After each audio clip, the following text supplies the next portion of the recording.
출구 없는 극단 정치, 여기서 문을 열겠습니다. 구교영의 정치비상구 시작합니다. 안녕하십니까, 구교영입니다. 안녕하십니까, MC 장원입니다. 아, 진짜 저는 MC 장원이 방송을 볼 때마다 거듭 놀라고 이제 대단하다고 느끼는 게 어제도 꽤 술을 많이 드셨는데도 정말로 실수 하나 없이 방송을 잘 하시더라고요. 아, 그럼요. 한번 실수하면 지금까지 쌓아놓은 게 다 날아가는데. 아니 근데 이게 정신 바짝 차리고 해야죠. 술을 먹는 방송 같은 경우에는 아마도 마시는 주량이 게스트의 영향을 많이 받을 것 같아요. 아, 술 좋아하시는 분들 오시면 맞춰드려야 되니까. 그러니까 또 의전해야 되니까. 구교영 기자님 오시면 많이 먹어야지. 사고 치죠 저는. 아시는 분들 계시는지 모르겠지만 굉장히 술을 잘 드시는 걸로 널리 알려져 있습니다. 그러니까 많이는 먹는데 아주 잘 먹는 건 아니고요. 아무튼간에 제가 조만간에 뵐 일이 있을 것 같으니까 놀러 오십시오. 놀러 가도록 하겠습니다. 초대하겠습니다. 민주당 이재명 대표는 오늘 국회 교섭단체 대표 연설에서 먹사니즘에 이어 잘사니즘을 강조했습니다. 이재명 대표는 함께 잘 사는 세상을 위해 유용하다면 어떤 정책도 수용하겠다면서 정부 여당의 추경 편성도 제안했는데요. 헌재의 탄핵 심판이 종반부에 접어든 지금 대권 주자들은 미래 행보를 본격화하고 있습니다. 월요일 정치비상구 함께 이야기 나눌 분들을 소개합니다. 민주당 박균택 의원, 민동기 시사평론가, 여기에 더해 정의당 김종대 전 의원 함께 나오셨습니다. 안녕하십니까. 반갑습니다. 의원님 오늘도 함께해 주셔서 감사합니다. 불상사가 하나 있었어요. 부끄러워서 얘기를 못 하겠습니다. 그래도 의원님이 나오시니까 힘이 많이 됩니다. 저는 하여간 이 경향 TV에서 어쨌든지간에 책임감을 갖고 소명 의식으로 출연하기 때문에 저는 항상 준비되어 있다는 거. 군 전문가시다 보니까 행보도 군인처럼 불시에 순실 오셨어요. 저희가 바짝 긴장하고 있습니다. 뭐 긴장은 가끔 하셔야죠. 그리고 우리 박균택 의원님은 벌써 의정 활동을 공식적으로 시작한 지가 이제 반년을 넘어가지고 8개월 넘어 되시는 것 같은데 8개월 넘어갑니다. 솔직히 이제 의정 활동하면서 가장 힘든 부분이 좀 어떤 겁니까? 해보시니까 국회의원들이 그러니까 좀 시간이 부족하다는 문제인 것 같습니다. 국회의원들이 욕먹는 경우도 있고 가끔은 칭찬받는 경우도 있고 잘하는 사람, 못하는 사람, 지탄받는 사람 여러 가지 종류입니다만은 공통점은 정말 바쁘게들 움직인다는 그런 공통점이 있는 것 같고 주말도 없이 그죠? 그렇습니다. 그러다 보니까 1시간 이상 뭔가 내 시간 여유를 가지고 생각하고 연구할 시간이 좀 부족해서 이건 미리 준비되어 있는 사람이 선거직에 응해야지 되고 나서 뭘 하겠다. 이건 안 될 것 같습니다. 그래서 좀 시간이 부족하다는 게 제일 어려움인 것 같습니다. 그렇죠. 그리고 그 헌재 탄핵 심판정에도 사람들이 궁금해할 것 같아요. 소추위원이 되면은 매번 가야 되는지 아니면 이렇게 매번 가지 않아도 되는 것인지를요.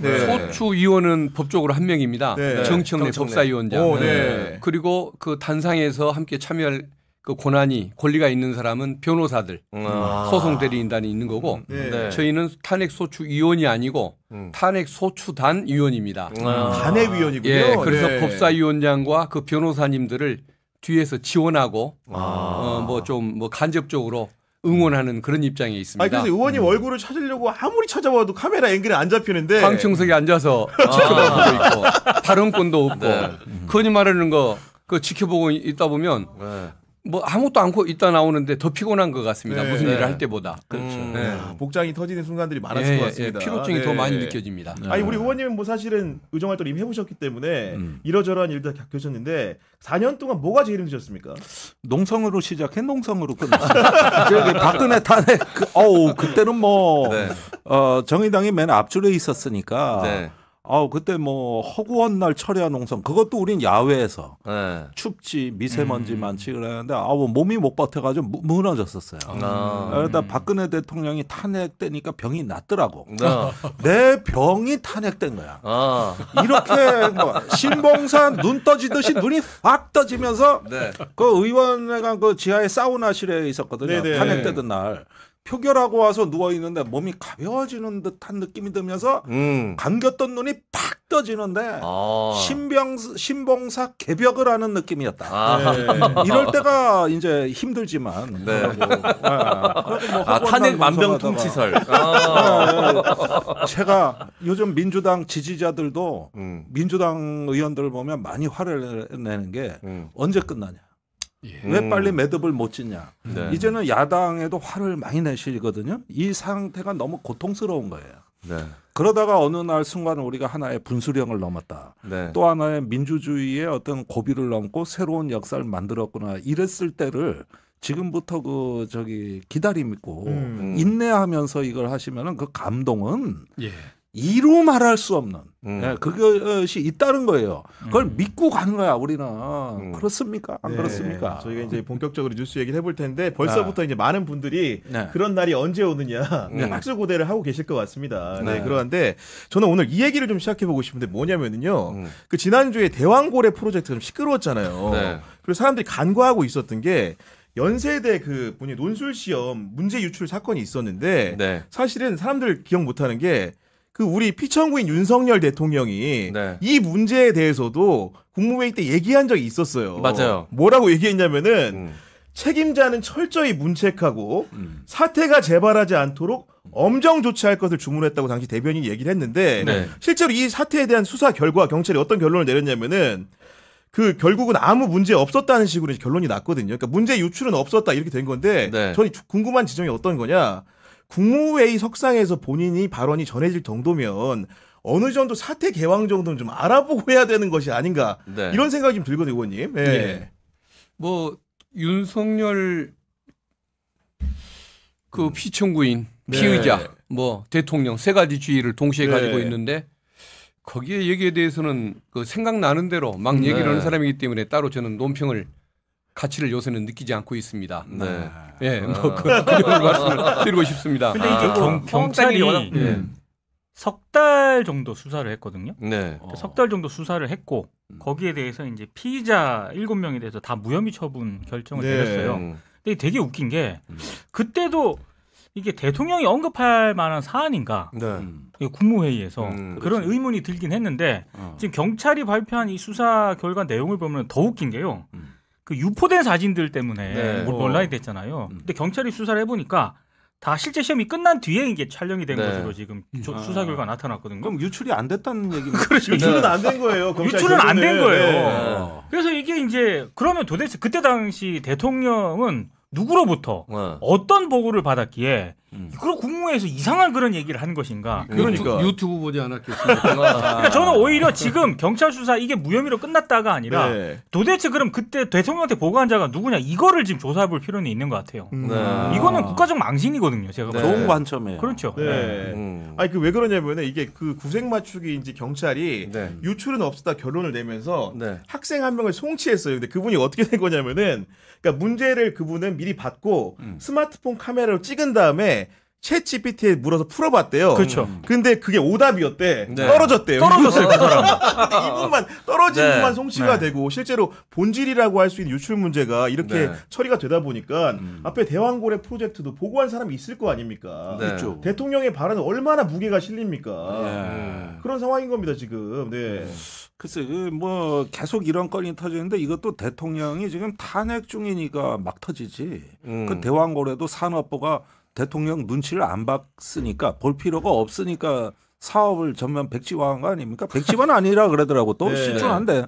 그런데 5월에 발표한다는 거를 지금 발표해버리잖아요. 그러니까 이런 어떤 그 무정부 상태도 어떨 때 좋은 점도 있는 것 같아. 가끔 가다가 이제 눈치 볼 권력이 사라지니까 부처가 또 소신껏 하더라고. 근데 논술시험하고 대왕고래 프로젝트는 조금 성격이 다른 게 앞부분은 아무 생각 없이 생각나서 느낌대로 얘기한 것일 거고 뒷부분 대왕고래 프로젝트는 정치적인 의도와 목표를 가지고서 뭔가 위기를 극복하려고 했던 그런 것이기 때문에 저것은 분명한 의도를 가지고 어떤 국가 예산을 왜곡시켰던 거 국가의 의사결정 구조를 왜곡시켰던 것에 대해서 그건 저는 뭐 좀 뭔가 형사적인 책임도 좀 문제가 되지 않을까. 직권남용이라든가 뭐 배임이라든가 뭐 이런 부분이 좀 문제가 될 거라는 생각이 듭니다. 맞습니다. 그리고 윤석열 특징이 뭐냐면 자기가 의도를 갖고 프레임 전환을 하면 다 될 거라고 생각하는 착각이 좀 심하거든요.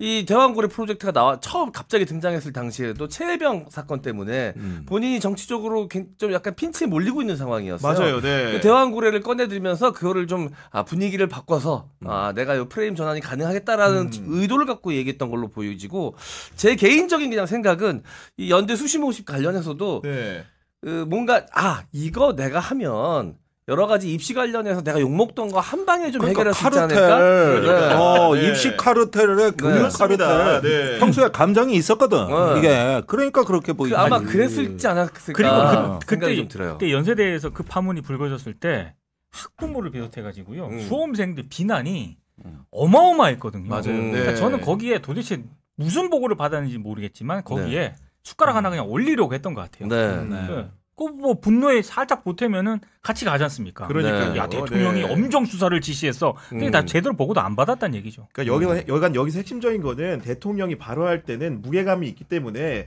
좀 생각을 해보고 신중하게 여러 발언을 해야 되지 않을까. 특히나 이런 문제의 경우에는 입시생들한테 자칫 큰 혼란을 줄 수 있는 거 아니겠습니까? 그런 신중함이 좀 부족했다고 생각이 드는 것이고 오늘 박균택 의원님 나와주셨는데 아까 설명하신 것처럼. 국회 측 대리인단의 위원이신 거죠. 예. 어떻게 보면은 지금 헌법재판이라는 게 종반부에 돌입한 것 같은데 지금까지 평가 어떻게 하고 계십니까? 결국은 그 수많은 사람이 진실을 얘기하고 거짓을 얘기하고 또 진술을 거부하고 윤석열 피청구인은 뭐 개그 콘서트를 벌였던 이런 과정인데 뭐 어떤 그 우여곡절을 겪든 어떤 진실은 헌법재판관들께서 정확히 파악할 수밖에 없는 사건이라는 것, 그건 변함이 없는 것인 것 같고 국민들께서 직접 저게 방송되는 것을 보면서 저 사람이 대통령 지위에 있어서는 안 될 사람이구나. 논리도 없고 염치도 없고 구질구질한 그 모습들을 보면서 내란 이후의 그 태도 이런 행태까지 보면서 파면의 필요성을 국민들이 직접 느낀 그런 뭐 느껴가는 과정이 아닐까 이런 생각이 그리고 듭니다. 피청구인 윤석열이 심판정에서 정말로 많은 발언을 했는데 의원님 보시기에는 어떤 발언이 제일 납득이 안 되고 이상하다고 생각을 좀 하셨습니까? 그 우원을 끌어내라는 말을 뭐 요원으로 끌어냈다는 말로 끌어내라고 했다는 말로 둔갑시키는 그런 것들도 거기에 인원까지 추가됐죠. 이제. 예, 그렇죠. 인원 문제도 요원, 의원, 인원. 예, 한 번도 뭐 써본 적이 없는 말이라고 하는데 수없이 쓴 것이 지금 드러나지 않습니까? 이런 것들도 그렇고 그리고 그 호수 위에 뭐 뜬 달이라는 표현을 써가면서 또 아무 일도 없었던 사건이라고 실체를 부정하는 그런 발언을 하고 있는데 모든 국민이 문제가 있다고 느끼고 수사기관, 재판기관 또 법관 다 실체적 문제점들을 다 판단해서 처벌 절차, 탄핵 절차를 거쳐가고 있지 않습니까? 네. 국민들이 직접 눈으로 보고 들었고 근데 아무 일도 없었다라고 얘기를 하는데 결과가 자기가 원하는 대로 진행되지 않았다는 걸 가지고서 아무 일도 없었다고 얘기하는 걸 보면 그 뭐 도대체가 그러면 결국은 국민들이 헛것을 보고 있고 언론인들이 헛것을 보고 있고 공직자들이 헛것을 보고 있다는 얘기 아닙니까? 그게 달그림자라. 예, 그러니까 아니, 그러니까요. 어떻게 보면은 뭐 좀 그러니까 결국은 5천만과 싸우겠다는 얘기를 지금 하는 거죠. 국민들과 싸우겠다. 예. 그냥 항상 망상 속에 사는 논리도 없는 염치도 없는 사람이 5천만 국민과 지금 말장난을 하자는 것 아니겠습니까? 당신들이 지금 헛것을 보고 있다고 자기가 벌인 행동을 다 눈으로 보고 귀로 들었는데 그래서 참 저 어떤 그 초등학생도 속지 않을 그 말장난 수준의 뭐 언행 외에는 도대체 봐줄 것이 없는 그런 사람인 것 같습니다. 호수 위의 달그림자라는 그 말의 연원을 쫓아가다 보니까 저도 사실 검찰 출입을 했을 때 그 도쿄지검 특수부라는 책을 읽었거든요. 그것처럼 검사들이 기본적으로 일본 검찰에 대해서 이상한 동경 같은 게 조금씩 있잖아요. 그런 상황인데 이것도 연원을 봤더니 그 정경유착 스캔들 사건이 일본에 있었는데 그 사건을 검찰이 기소했는데 무죄에 선고한 판사가 호수 위의 달그림자라는 표현을 쓴 것 같더라고요. 1930년대 판례에 판결문에 들어가 있는 표현이라고 합니다. 그러니까요. 네. 이런 부분들의 표현은 그렇게 이제 은연중에 본인이 뭔가 학습했던 데서 나온 것일까요? 아마 그것을 의미 깊게 읽었을 수는 있겠죠. 저는 뭐 이태백이죠. 뭐 그 얘기도 달을 건지러 술 취한 상태에서 들어갔다가 뭐 무슨 익사를 했다는 뭐 전설 같은 얘기를 들었습니다만은 지금 일본 뭐 책자에 나온다는 얘기는 오늘 처음 듣는데 어쨌든 아마 그 영향이 컸을 가능성이 많죠. 저는 이걸 어제 이렇게 JTBC가 이걸 또 찾아내서 이렇게 고경인 기자가 JTBC. 얘기한 거를 보도를 했더라고요. 저도 그때 그 보도 보면서 처음 알았는데 다분히 의도성이 좀 있는 것 같습니다. 제가 봤을 때 그거를 헌재 탄핵 변론하는 데서 윤석열 스타일상 그걸 뭐 갑자기 막 떠올라가지고 이걸 얘기했다고 보기는 저는 어려울 것 같고 방금 말씀하신 것처럼 정경유착 스캔들 때 일본이 1930년대 주가 관련된 정경유착이었어요. 주가 관련 주가 조작 맞아요. 관련이었습니다. 근데 이거 무죄를 선고한 사건이거든요. 판사. 네. 그러니까 김건희의 어떤 저 주가 조작을 이게 또 약간 고려를 의도를 했었던 것 같고 오버랩이 되고 오버랩이 되면서 아내 사랑용 언어로 따로 준비해놨던 그렇죠. 거예요. 그걸 또 준비했었던 것 같고 또 하나는 결국 이것도 실체가 없다. 무죄다. 이걸 본인이 지금 항변하고 싶었던 게 아닌가. 아니 근데 본인이 검사인데 그 모를 리 없거든요. 내란죄는 달 그림자를 그리기만 해도 처벌받잖아요. 그렇죠. 통진당 때도 그렇잖아. 그럼요. 술자리에 모여서 다 같이 그림 한번 그렸다가 그걸로 당이 해산되고 예비 음모만 가지고도 이석기 의원 감옥 가고 한 게 그림만 그렸다가 잡혀간 거잖아요. 달 아니 그림자를. 음모도 아니고 1심이 음모고 항소심에서 그게 음모는 무죄가 나오고 선동이 유죄가 나왔어요. 그러니까 형량이 또 깎여요. 네. 그러니까 그 녹음 파일 들어보면 뭐 평택 유리고 폭파하자, 해와 전화국 폭파하자 하는데 뭐 옆에서 애가 울고 뭐 이래. 그러니까 이거 음모로 보기에도 너무 좀 말이 안 된다 해가지고 결국 내란 선동죄로 됐으니까 그러니까 애 우는데 막걸리 집에서 저기 에이 성질 나는데 술 한잔 먹고 내가 저 전화국 폭파시켜버려. 이래도 내란 선동이라는 거예요. 이미 판례가 있는 거죠. 그러니까 그런 문제 있어가지고는. 근데 이건 뭐야 이거는. 실제로 행한 거잖아요. 윤석열 피의자 피청구인의 논리대로라고 한다면 칼을 들고 사람을 죽이려고 했는데 시민들의 저지로 성공을 못했을 때 살인 미수로 처벌하면 안 된다. 아무 일도 안 일어났는데 왜 나를 처벌하려고 하느냐. 그 얘기하고 똑같은 논리인 아니 거죠. 그런 식의 논리 위에 서 있는 데다가 아까 의원님 지적을 해주셨지만은 그 결국은 인원이라는 표현을 두고도 석동현 변호사가 그거를 국회의원을 일컫는 지시대명사로 쓰지 않는다라는 식의 그런 창조적인 논리를 개발을 잘해옵니다, 의원님. 윤석열 그 피청구인이 인원이란 말을 썼던 것 뭐 근래에 공개적으로 썼던 말을 한번 찾아봤더니 이렇게 많습니다. 근데 석동현 변호사는 이걸 인원이라는 것은 사람을 뜻하는 경우도 있지만 수치를 뜻하는 사람의 숫자를 뜻하는 말로도 쓰이는데 숫자의 의미로만 쓰였을 뿐 사람의 의미로 쓰지 않았다라고 얘기하는데 어쨌든 인원이라는 말을 이렇게 많이 쓰고 이것을 조금 애매하긴 한데 다 수치의 의미로 다 봐준다고 할지라도 애매한 것은 여기 보면은 그 불필요한 인원을 통제한다 이 표현이 나오거든요. 그건 사람이네요 보니까. 현재 변론기일에서 본인이 직접 썼던 말인데 여기서는 사람인 게 분명하고 또 하나 좀 봐줄 수 있는 것이 서천 그 특화시장 화재 현장 여기서 보면은 식당에 인원이 안 남아서 좀 사고가 안 났다라고 좋아하는 내용이 나오는데 이때 이 인원을 석동현 변호사가 썼던 그 문구에 보면 이 경우는 사람을 뜻하는 말이라고 서술해 놓은 말이 나옵니다.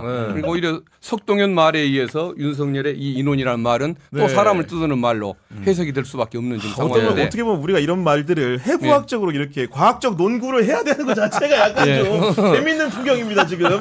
아니 그러니까 참 이번 재판이 유당 뭐 계엄이냐 계몽이냐 의원이냐 요원이냐 인원이냐 뭐 그러는데 사실은 이런 말들은 수백 수천 가지 앞으로 창작하기 나름이에요. 난 지금 과해자 관점에 우리가 끌려가고 있는 중대한 폐단이 나오고 있다고 봐요. 자, 윤석열 얘기는 이거예요. 어떤 사건이 벌어졌는데 여기 가해자가 피해자 뺨을 그냥 싹 때렸어. 그런데 이제 이게 문제가 되니까 나는 때린 적 없다. 우연히 건드린 거다. 이렇게 얘기를 하는 겁니다. 건드린 것도 엄지손가락이냐 새끼손가락이냐 하면서 또 만들어 나가. 막 만들어 나가. 그러면 이럴 때 이걸 어떻게 반박해야 됩니까? 피해자가 나가서 맞은 사람이 얘기해야 되는 거예요. 그렇죠.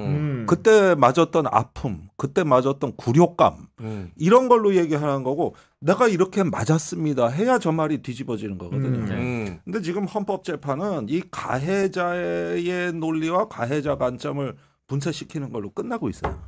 그러니까 진짜 아파하는 사람이 누구였을까 그때 당시. 국민들이죠. 고양이한테 일주일 밥치고 현관문에 그 비밀번호 친구한테 메시지로 발송하면서 계엄군에게 잡혀갈 걸 각오하고 나왔어. 일공수여단 장갑차를 맨몸으로 막으신 김동연 씨 같은 분. 난 이런 분이 왜 헌법재판에는 증인으로 못 가는가. 이젠 뺨을 맞고 그때 울고 두려워하고 내가 어쩌면 희생될 수도 있다는데 내 목숨이 걸린 일이라고 생각했던 그 내용이 난 나가야 된다고 봐요. 근데 빨리빨리 하다 보니까 자꾸 생략되는 것 같고 가해자 관점이 됐는데 이걸 밀로세비치 재판이라. 네. 전범 그 세르비아 대통령 밀로세비치가 20만 명을 대량 학살했습니다. 그랬는데 전범 재판에서 국제형사재판에서 엉뚱한 일이 벌어진 게 자기가 직접 변론하겠대. 이래가지고 6년간 재판을 하는 동안에 네. 변호사를 지도했고 이러면서 바깥에 밀로세비치 지지층이 극렬 시위를 한 거예요. 그러니까 감옥에서 죽으니 걔들이 장례식까지 치러져. 그래가지고 딱 지금 윤석열 재판을 보면은 재판을 자기 선전장으로 활용하던 그 대량 학살 반인도적 범죄의 주범인 밀로세비치 재판의 현대판에 부활로 갈 위험이 있다. 실제로 부정선거 탄핵 반대가 지금 여론이 계속 올라가고 있는데 맞아요. 네. 바로 저 재판을 악용하는 그 세력이 자기들의 가해자 관점의 서사를 구성해서 계엄이 아니라 계몽이고 네. 의원이 아니라 이렇고 부정선거는 실제로 있었고 네. 이 서사를 만들어냄으로써 결국은 이제 이걸 또 악용하는 그러니까요. 나는 이런 부분도 있다고 봐요. 근데 거기에 저 한 말씀만 더 보태면 저 전적으로 동의를 하면서요.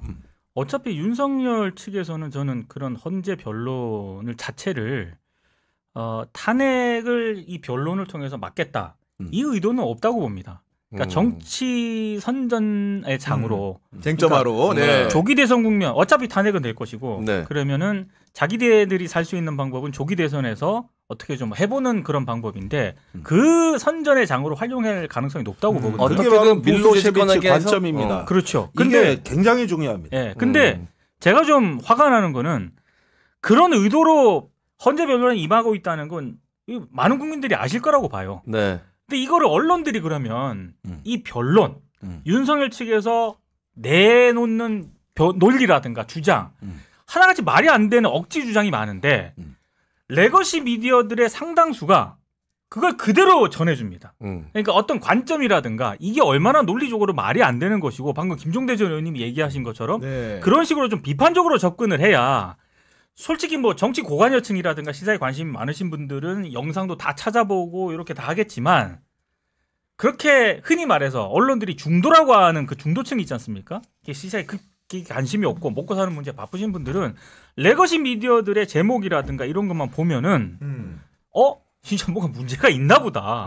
국회 소추 말이 되는 것이 말이 되는가 보다라고 생각을 하기 쉽고 그래서 저는 여론이 네. 이상하게 지금 형성이 되고 있다라고 보거든요. 그러니까 정말로 김종대 의원님 말씀대로 그 가해자의 대판이 되고 있다 보니까 그 피청구인 윤석열 가해자뿐 아니고 예를 들면 검찰에 와서 맞는 말을 했던 이진우 전 수방사령관 같은 경우에도 그렇죠. 가해자 아닙니까? 그분도 이제 중요 임무 종사자인데 증인으로 나와가지고 중요한 답변에는 답변이 제한된다. 이런 식으로 말을 해서 그 배경이 뭔지 알고 봤더니 김용현 전 국방부 장관의 변호인이 그 만났다는 거 아닙니까? 접촉을 시도했다는 건데 이런 거 검찰에 계셨으니까 우리가 좀 어떻게 봐야 되는 겁니까?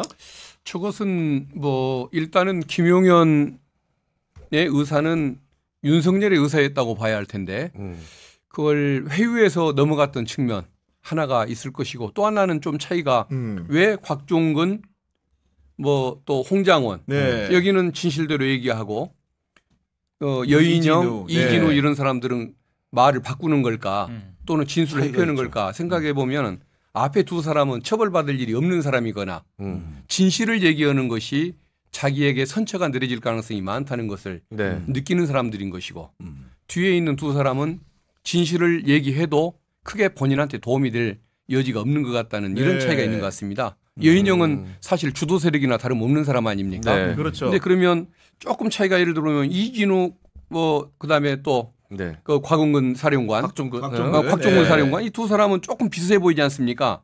좀 차이가 있는 게 곽종근 여기는 지시를 받았지만 국회의원 끌어내라는 지시를 받았지만 지시를 전달을 안 해버린 사람 아닙니까? 그것을 거부를 했던 사람이거든요. 네. 그러니까 그걸 진실되게 얘기하는 것이 정상 참작될 여지가 많은 것 아니겠습니까? 그런데 이진우 여기는 그 지시를 받고 나서 밑에 조성현 단장에게 그렇죠. 끌어내라고 일단 지시를 했던 그런 거 잘못을 저지른 사람이거든요. 네. 그러니까 이게 형격이 차이가 있는 겁니다. 중요한 진실을 차이가 얘기해서 있네요. 도움이 되는 사람과 뒤늦게 아이고 말을 잘못했다. 처음부터 부정을 걸 하고 후회하는 사람과 이 차이가 좀 있는 거라고 봐야겠죠. 그러니까 말씀을 좀 보태면은 그 한겨레 신문 보도인 건데 그 헌재에서 직권 증인으로 신청한 아까 말씀하셨던 조성현 수방사 경비 1단장 이분 같은 게 어떻게 진술했냐면은 계엄 전에 이진우 전 사령관으로부터 공포탄 준비를 지시받았다고 했고 국회 출동 이후에는 이진우 전 사령관으로부터 국회의원을 끌어내라는 지시를 받았다고 검찰에 진술한 사람이거든요. 네. 그런 상황에서 아까 말한 것처럼 곽종근과 이진우는 지위가 다르다 이런 말씀을 해주신 거고 그리고 만약 아까 앞에 나온 얘기를 이어가면 김용현 전 장관의 변호인이 예를 들어서 자기 부하 직원이었던 여인영이라든가 이진우 전 사령관을 직접 찾아간다. 당사자들 어떻게 느끼겠습니까? 아니 당연히 뭔가 메신저 역할을 했으리라고 보는 것이죠. 네. 근데 그런 게 왜 허용이 되고 이게 접견이 허용이 되는지 저는 정말 검찰에 묻지 않을 수가 없어요. 거기에다가 또 하나의 쟁점이 검찰의 그 공소장, 검찰에 진술한 그 피의자들을 헌법재판소에서 그 공소장을 증거로 채택하겠다고 결정이 나왔거든요. 여기에 윤석열 측이 극렬히 반발하고 있습니다. 맞습니다. 이러면 지금까지 말 맞춰놓은 거 변호인 접견해서 헌법재판소 가서 이렇게 다 짠 거 이게 다 허물어진단 말이에요. 네. 그러니까 이게 두 가지가 지금 교차하고 있는 거 아닙니까? 네. 그런 면에서 요 법적인 어떤 논란의 행보는 우리 박 의원님께서 어떻게 판단하십니까? 그 부분은 어쨌든 그런 거짓말을 했음에도 불구하고 헌재에서는 이걸 증거 능력을 인정을 했습니다. 변호인을 참여한 상태에서 조사를 받았거나 내가 내용을 살피고 서명 날인한 것이 맞다고 이런 부분을 시인하는 바람에 증거 능력은 확보됐기 때문에 초창기의 진술이 진실에 맞을 거라는 것을 헌법재판관들에게 판단할 수 있는 자료가 제시가 돼서 헌법적으로 문제가 없을 것이고 형사적인 측면에서는 본인들이 이제 이것을 악용하려고 하겠지만 그래도 여러 가지 그 정황에 의해서 그 종합적인 그 조각조각들을 모아서 그 진상을 확인하는 것이기 때문에 그래도 인정될 수밖에 없다. 홍장원이라든가 곽종근 이 사람들이 거짓말을 할 이유가 없는 거 아닙니까? 그럼요. 동기적으로 전혀. 아니 왜 자기를 그 고위직에 앉혀준 대통령을 상대로 음해를 왜 하겠습니까? 아니면은 자기도 좋은 거 아닙니까? 자기도 범죄자가 안 되는 거니까. 그럼에도 불구하고 인정했던 것은 그게 진실일 수밖에 없고 저 사람들은 거짓말해야 할 이유가 있는 사람들이니까 결국은 이걸 토대로 진실을 인정해서 유죄가 날 수밖에 없다는 것이고 그리고 이게 김용현이 그렇게 그 변호사를 보내서 조작을 시도했다는 거 있지 않습니까?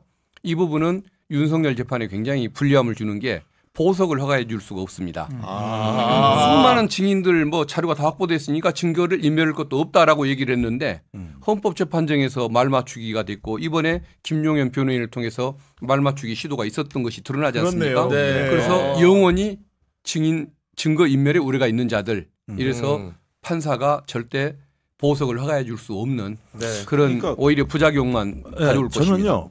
그런 위험을 감수하고 한 짓들이라고 생각합니다. 그러니까 그만큼 말 맞추기가 절박하고 급했을 것이다. 이런 생각인데 물론 말이야 다 맞춰지진 않아요. 이런다고 진실이 바뀔 리는 없죠. 그러나 우리 박 의원님은 법률가이면서 동시에 정치인이신 거거든요. 법률적인 세계에서는 그거는 다 맞는 말씀이지만 지금 어떤 우리 사회가 보면 탈진실의 사회, 어떤 포스트 추루스, 어떤 그 탈진실이 먹혀드는 양상이 보이거든요. 저렇게 해서 만들어내는 하나의 내러티브, 이 서사라는 기괴한 서사인데 이것이 이제 움직이고 있다는 거는 이건 이제 정치의 문제거든요. 법률의 문제가 아니고. 그런 점에서 우리가 좀 불안하게 보는 거는 이런 어떤 그 부작용들이 계속 쌓일 때 한국 사회가 전혀 알 수 없는 새로운 영역으로 진입할 것 같은 불안감도 있는. 사실 저도 동의하는 게요. 뭐 말을 맞추건 어쩌건 간에 이게 탄핵 심판이나 형사재판에 영향을 미칠 가능성은 저는 희박하다고 봐요. 그럼에도 불구하고 그러면 김용현 변호인단은 왜 이진우를 만나고 왜 여인영을 만나고 왜 곽종근 전 특전사령관을 접촉을 시도하려고 했느냐. 그거는 철저하게 그 탄핵 심판이라든가 이런 거를 정치 선전의 장으로 활용하고 싶기 때문이라고 봅니다. 왜냐하면 즉각적으로 곽종근 전 특전사령관처럼 일관된 진술을 하지 않습니까? 네. 그러면 윤석열 변호인 측이 뭘 준비하더라도 이게 어찌됐든 선전의 장으로 활용되기에는 제한이 될 수밖에 없잖아요. 근데 이진우만 가서더라도 그때 상당 부분 답변을 안 해버려요. 그러니까 묻는 쪽 얘기만 쫙쫙 나가는 겁니다. 언론 네. 보도에. 그러다 보니까 이게 선전의 장으로 충분히 활용이 되거든요. 그러다 보면은 지금 김종대 전 의원님 얘기한 우리 사회 여론이 분열이 되는 거예요. 저는 그 혼란을 노리고 있는 거라고 저는 생각을 합니다. 그게 못하게 막아야 돼요, 저는. 그리고 이제 그 주의 주장이 전개되는 방식에 대해서도 윤석열 측이 굉장히 많은 문제를 삼다 보니까 우리 보통 이제 일반 시민들은 헷갈리는 거예요. 윤석열의 방어권 보장이라는 게 어디까지 우리 법적으로 보장을 해줘야 되는 것인지에 대해서 법률가 출신이시니까 좀 여쭤보고 싶은 건데 일단은 헌법재판하고 형사재판하고는 성격이 다르지 않습니까? 그렇기 때문에 검찰의 조서의 점거 능력이나 이런 걸 두고도 헌법재판 같은 경우에는 형사재판과 달리 엄격하게 그렇게 취급하는 게 아니죠. 예, 의원님. 맞습니다. 네. 예. 일단 그 검찰 진술 조서는 그 본인이 그 진정 성립을 인정해야만 형사재판 절차에서 증거 능력이 인정됩니다. 그런데 헌법재판에서는 형사소송 절차를 준용할 뿐 네. 그대로 따르는 것이 아니기 때문에 박근혜 대통령 때 선례로 만들어진 바에 따라서 신뢰할 만한 그 구체적인 정황 증거가 있으면 인정을 해줍니다. 변호인이 참여해서 함께 서명을 했다든가, 그다음에 그 본인도 그걸 읽고서 네. 서명한 것은 맞다고 한다든가, 그러면 일단 증거 능력을 인정해 주는 거죠. 그래서 조금 완화된 형태로 활용이 되고 있다는 거. 그래서 네. 재판관이 중간에 물어보는 거죠. 변호사가 입회한 상태에서 예. 조서가 작성되었는지 예. 그 얘기 물어보는 거죠. 그래서 예, 네. 맞습니다. 그런 부분도 있는 거고 또 그나마 하나는 다행이네요. 네. 그나마 천만다행이고요. 지금도 우리가 사령관들한테 시간 여유를 너무 주다 보니까 말이 바뀌는 걸 겪고 있지 않습니까? 그나마 초기에 그렇게 진술이 됐던 것이 이런 와중에서도 전 참으로 다행스러운 일이다. 그때 당시에 압도적 국민 여론으로 압박을 가했기 때문에 저들이 무너진 거거든요. 예. 거기서 나온 진술인 거라고요. 맞습니다. 지금은 살아나고 있다고 있죠. 맞아요. 네. 그러니까 말이 바뀌는 거예요. 그만큼 이게 겉으로는 법률 사법 과정인 것 같지만은 역시 본질은 정치적 과정이에요. 그리고 역시 이게 그리고 헌재가 증인 신문 시간을 지나치게 제약한다. 그러니까 주신문 그다음에 이제 반대신문 30분씩 있는 거고 제주신문, 제반대신문에 15분씩 보장이 되는데 야 이거 너무 짧은 거 아니냐는 주장을 지금 보수 언론이 강력하게 피고 있는데 통상적으로 어떤 겁니까? 형사재판의 경우에는 네. 조금 더 길게 해주는 것이 맞겠죠. 그런데 헌법재판에서는 조금 형사재판과는 본질을 좀 달리하는 측면이 있는 겁니다.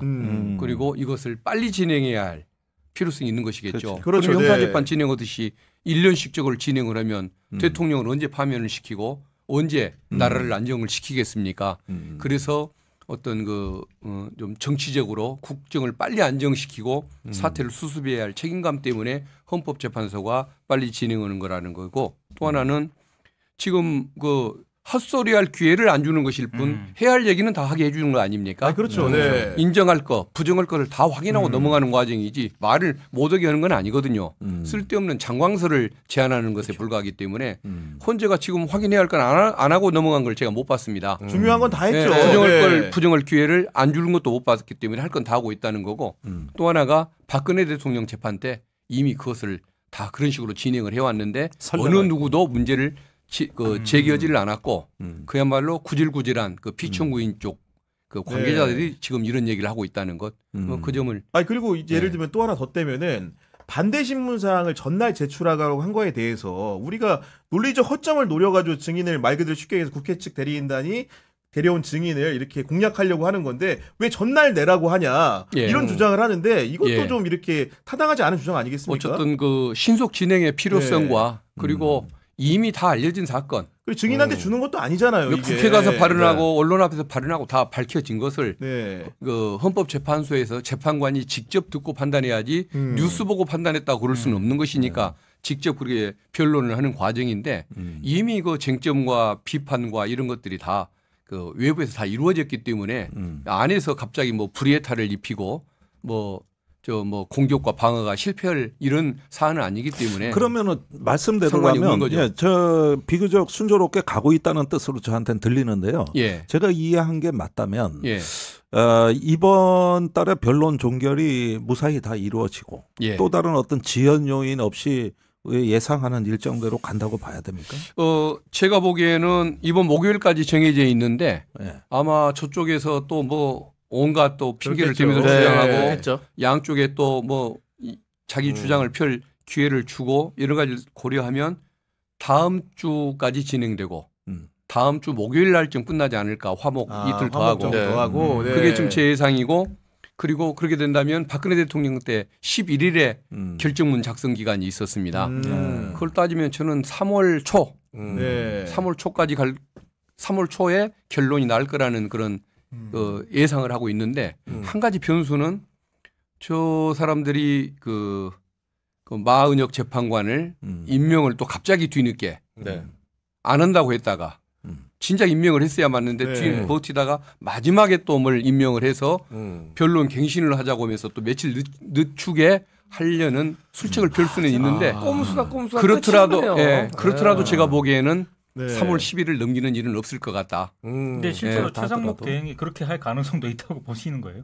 최상목 대행은 제가 보기에는 그런 술수를 쓸 사람은 못 되는 것 같은데 다만 그 내란 옹호 세력들한테 둘러싸여서 그 사람들이 시키는 대로 소신 없이 하는 거 이게 문제인 것이지 본인 스스로가 그런 머리를 쓰는 것 같지는 않은데 아마 그 주변 세력들의 또 그런 지연 술책에 따라서 그런 결정을 할 수는 있겠죠. 아니 내가 최상목 대행을 보면은 우리가 축구 경기를 하는데 심판이요. 저쪽에서 반칙을 누가 했어. 그럼 휘슬볼로 가서 레드 카드 꺼내고 옐로 카드 꺼내고 해야 될 거 아니야. 갑자기 양쪽 감독을 오래. 양쪽 감독이 동의해야 나는 판정을 하겠다.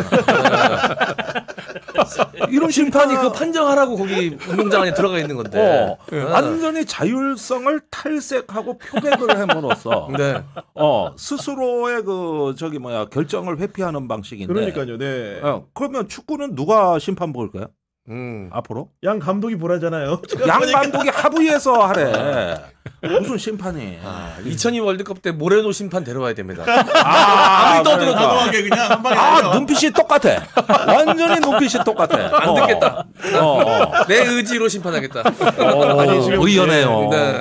법률 전문가인 박균택 의원님 설명에 따르더라도 정말로 변론 기일이 얼마 안 남은 건 사실인 것 같고 아까 최장 4차례 앞으로 남은 것 같다는 그 말씀을 해주셨는데 특히 이제 내일 그 변론 기일이 좀 집중적인 조명을 받는 게 누가 나오냐? 이상민 전 행안부 장관이 나오거든요.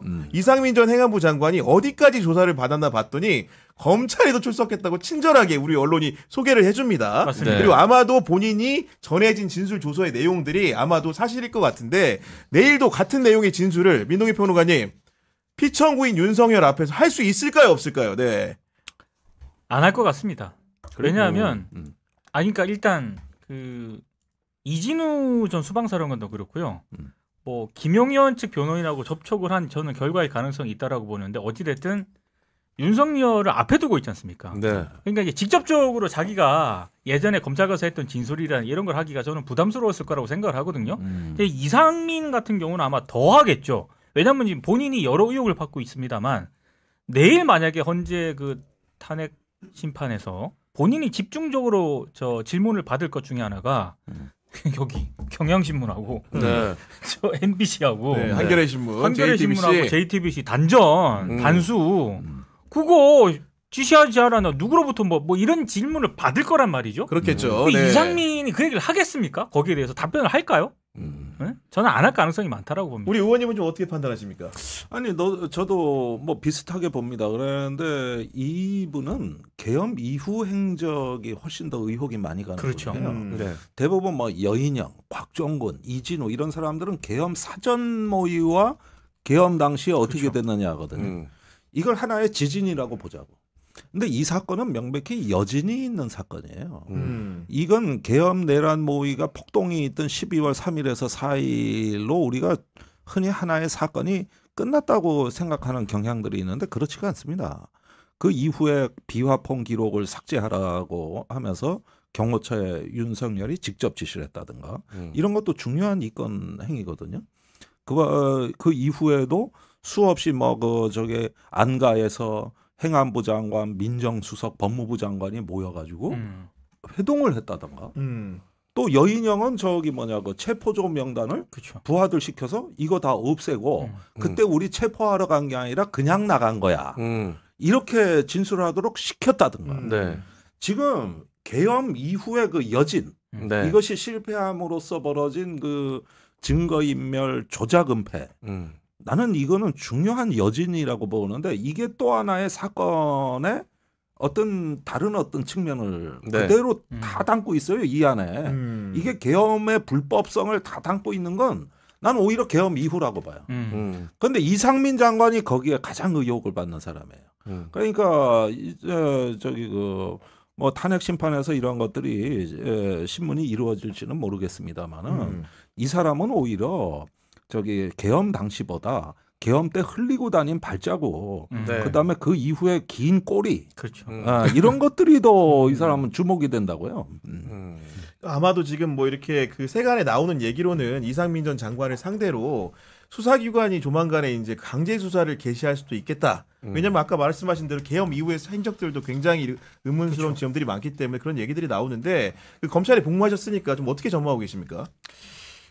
당연히 그건 필수적인 일 아니겠습니까? 필수적인 일일 텐데 그동안의 그 내각에 대한 수사 이것을 결국은 그대로 차라리 놔뒀으면 좋았을 텐데 공수처가 괜히 가져왔다가 돌려주는 바람에 괜히 돌려줘가지고 수사를 지체를 해버린 것입니다. 맞아요. 네. 사실은 연말 안에 그 수사가 이미 이루어졌어야 했고 더 많은 진술 확보가 있었어야 할 텐데 그것을 공수처가 욕심을 냈던 것이 저는 화근이라고 보는데 지금이라도 어쨌든 경찰에 의해서라도 이게 빨리 이루어지는 것이 꼭 필요하고 그것에 의해서 나머지 진실이 밝혀질 텐데 어쨌든 이상민 그분이 그래도 법률가답게 본인의 그 책임을 줄이기 위해서라도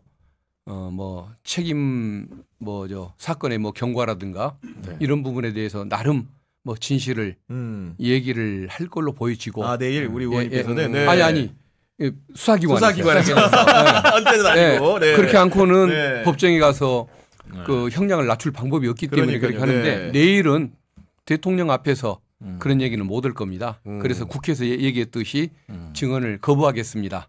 이걸로 일관할 걸로 봅니다. 결국은 내일 보면은 이제 그 이상민 전 장관은 그 대통령의 그 충안구 후배이기도 한 것이고 그렇죠. 친한 법조인사인 거고 또 김용빈 그 중앙선관위 사무총장은 대통령이 또 친구로 알려져 있잖아요, 그죠? 그렇죠. 네. 그분은 자기 얘기 하겠죠. 저는 할 거라고 관련된 봅니다. 얘기니까 안 할 수 없죠. 김용빈 선관위 사무총장 같은 경우에는 부정선거론과 관련해서 아니다라고 이분은 윤석열하고 친분이 있음에도 불구하고 그거 아니다라고 계속 얘기를 하고 있거든요. 근데 이제 김용빈 사무총장 같은 경우에는 아마 그 질문을 받을 겁니다. 부정선거와 관련된 그 질문, 선관위라든가 이런 계엄군이 출동한 거 이것보다는 그 질문을 받을 텐데 저는 김용빈 사무총장은 그 대답을 자기 견해를 그대로 밝힐 가능성이 있다고 보고요. 아까 이상민 전 장관과 관련해서 개인적으로 중요하게 좀 관심 있게 보는 포인트가 있는데 왜 지난번에 이진우 수방사령관 나왔을 때 김현태 특임단장도 나오고 맞아요. 707. 근데 707 특임단장한테 이렇게 헌재 재판관이 물어요. 근데 좀 다른 대답을 하니까 아니 근데 검찰에서는 그렇게 진술을 했던데 이렇게 얘기하니까 김현태 단장이 그럼 그 진술이 맞는 것 같습니다라고 얘기를 하더라고요. 맞아. 근데 이상민 전 행안부 장관에 대해서도 왜냐하면 재판관들이 다 보지 않습니까? 그렇죠. 진술한 거. 근데 경찰에서는 이렇게 진술하셨던데 어쩌고저쩌고 왜 언론 보도가 다 됐잖아요. 자, 그 질문을 했을 때 과연 이상민 전 행안부 장관이 뭐라고 답변을 할 것인가? 거기서 빠르게 인정하지 않으면 윤석열 앞에서 검찰에서 했던 얘기 다 얘기할까봐 조바심이 나가지고 여기서 안 한 척하고 있는데 나는 이게 검찰하고 헌법재판이 이게 전혀 다른 세상처럼 느껴지는 게 윤석열, 김용현을 보면은 여기 와서 제가 부정선거 음모론자가 아니라고 열심히 주장해요. 맞아, 오히려 그래. 단지 어디서 제기된 의혹이 있어 점검한 거지. 제가 부정선거 있다고 얘기한 적 없습니다. 이래요. 근데 감옥에 가서 옥중서신 쓰는 걸 보면 부정선거로 이 나라를 중국과 북한에 갖다 바치려고 하면 그러면은 왜 헌법재판소에서는 재판관들 앞에서 강아지 마냥 살살거리다가 감옥에 가서는 늑대로 돌변해가지고 이게 동시간대 가능하냐 이거야. 이게 그렇네. 본인도 부정선거 이 부분은 주장하는 것이 창피한 일이라는 것을 본인도 인정하는 것 아니겠습니까? 헌법재판관 앞에서는 자신 있게 얘기를 못하는 거 그 자체. 이게 바로 본인도 사실은 떳떳하게 주장을 못할 소리고 그냥 그야말로 그 극우 그 태극기 모독부대 앞에서나 자신 있게 내놓을 수 있는 소리라는 그러니까 뜻이겠죠. 거기에 편지 쓸 때는 완전히 이제 부정선거로 나라 망하게 생겼으니 구해 주십시오. 아니 문제는 그런 옥중서신을 받고 실제로 자극을 1차적으로 받는 분들이 있는 거고 119 서부지법 폭동이 있었는데 이번에 또 DC 인사이드에 헌재 도면이 올라왔다면서요, 민동기 평론가님. 그러니까 어떻게 뭐 지난번 서부지법에도 후문 쪽에 담이 좀 났더라. 그래서 골로 넘어가면은 진입할 수 있다라는 그게 DC 인사이드에서 이제 막 공유가 됐었잖아요. 헌재도 이제 마찬가지로 그런 글이 공유가 됐다는 것이고 저는 좀 충격을 받은 게 헌재 도면을 어떻게 하면 구해가지고 그 DC 인사이드 갤러리에 올려놨더라고요. 저도 그래서 봤는데 이거는 내부 관계자라든가 뭔가가 아니면은 구할 수가 없죠. 도면을 어떻게 층마다 그 도면을 다 구합니까? 서부지법 때도 도면이 그렇죠. 노출됐었죠. 그리고 정말로 좀 저는 이걸 좀 심각하게 보는 게 DC 인사이드 갤러리에서 헌법 도면만 올려진 게 아니고요. 오늘 인권위원회에 그 안건 하나 상정하려고 했었잖아요. 윤석열 방어권 보장, 탄핵 심판 방어권 보장 그것 때문에 말이 많았는데 실제로 이것도 막아야 된다라고 하면서 어떻게 가면은 거기서 진입을 할 수 있고 그걸 막자는 글이 공유가 됐었거든요. 실제로는 인권위 앞에서 집회가 있었고 막았어요. 맞아 오늘 난리가 났었습니다. 무슨 얘기냐면 헌재도 그냥 이렇게 약간 거품이 섞인 어떤 경고형 그런 게 아니라 이게 현실화될 수 있다는 거죠. 아니 근데 이 부분은 제가 좀 드리고 싶은 말씀이 있는데 지금 최근에 그 광화문파, 여의도파 해가지고 이 태극기 집회가 분열되는 경향을 보이는데 이게 굉장히 위험하다는 겁니다. 우리가 중동에서 그 테러, 자살 폭탄 테러 이런 걸 볼 때 왜 일어나느냐? 원한과 증오심에서만 일어나는 게 아니라 무장 전파 간에 경쟁 때문이죠. 존재감을 보인단 말이에요. 그런데 최근에 정광훈 목사가 좀 꼬랑지를 내렸어요. 그리고 경찰에 잡혀갈까봐 방어 모드로 돌았으면서 살살 이렇게 자세를 낮추는 그때 여의도파라고 하는 부산 세계로 교회인가? 여기가 치고 올라오는 형국이 됐습니다. 근데 어제 대구에서 집회가 보니까 거기에 동원 인원이 이제 더 많아요. 역전된 거예요. 그러면 이럴 때 보수 유튜버 또 기독교 교회 간에 이런 어떤 그 경쟁이 붙고 서로 음해를 한단 말이에요. 이때 무슨 일이 일어나냐면은 누가 더 선명하고 존재감이 있느냐라는 경쟁이 프레임이 짜여지는 건데 이때가 위험하다는 거예요. 그러니까 제가 보기에는 아까 헌재 도면, 인권위 도면도 그랬는데 제가 저번에 여기 나와서도 3차 폭동 가능성을 어떻게 보느냐. 1차 폭동은 국회에서 개헌건, 2차 폭동은 서부지법에서 폭도들. 이게 끝이냐? 영향력 과시를 위해서 또다시 폭동을 일으킬 수 있다. 그렇죠. 그러니까 이런 면에서는 그와 뭐 유사한 비극적인 사태가 없고 경찰이 다 대비하고 있다 하더라도 유사 폭동도 있을 수 있는 거예요. 아니 실제로 지금 온라인 게시판에 그 은어나 암호처럼 퍼지는 게 오늘 13일, 그러니까 지금까지 변론기일이 이제 8차까지만 예비가 돼 있잖아요. 이번 주 목요일이 정상대로 마지막인 건데 그날을 지목해가지고 무슨 날에 부른지 아십니까? 초코 퍼지 입고일이라고 한대요. 의원님 처음 들어보죠? 퍼지, 초코 퍼지라는 말. 그게 미국에 이제 더 퍼지라는 영어가 있는데 이게 영문 그대로 해석하면 숙청이라는 거고 그날이 그 영화 어떤 내용이냐? 1년에 딱 한 번 이제 공공기관이 업무를 중단하면서 모든 범죄가 용인되는 날을 퍼지데이라고 한답니다. 그러니까 그런 은어를 초코 퍼지 입고일이라는 말을 쓰면서 13일이 바로 그 운명의 날이다. 이런 식으로 지금 이 독려를 하는 것들이 만연해 있다는 겁니다, 지금. 그러니까 무정부적 행태를 이날은 보일 수 있다라는 식의 의미를 담고 있을 수 있죠. 은어로. 초코 퍼지는 아이스크림 이름인데. 원래는 아이스크림 이름인데 이제 퍼지란 말이 비슷하게 들리니까 그거를 이제 은어처럼 사용한 것 같은 정황이 좀 있습니다.